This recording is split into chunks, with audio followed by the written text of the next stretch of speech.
Welcome to Penrose Learning, where we make understanding easy. You're starting the trip. Open Google Maps, tap the search box, and enter your destination. Once the destination appears, pick the preferred route and press Start to begin turn-by-turn guidance. Make sure location and audio permissions are enabled and pair with the car's Bluetooth if you want spoken directions through the stereo.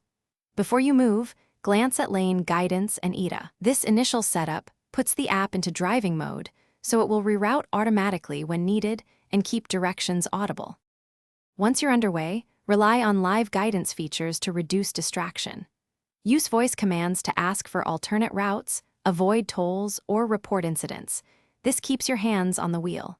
Check the route overview to compare travel time, tolls, and lane choices so you can anticipate exits. If the route includes tricky urban turns, enable live view when stopped to confirm orientation. Keep map zoomed appropriately, and use the split screen or car display for continuous directions. As you approach your destination, follow the final lane prompts and park safely before ending navigation.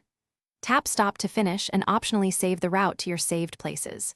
If guidance drifts or GPS jumps, pull over and toggle location off and on, toggle airplane mode, or recalibrate the compass by moving the phone in a figure eight. This usually restores accuracy. If a road or turn is missing or incorrect, report the issue in app so maps can update and make future trips smoother. Thanks for watching. If this was helpful, leave a like and consider subscribing. See you next time.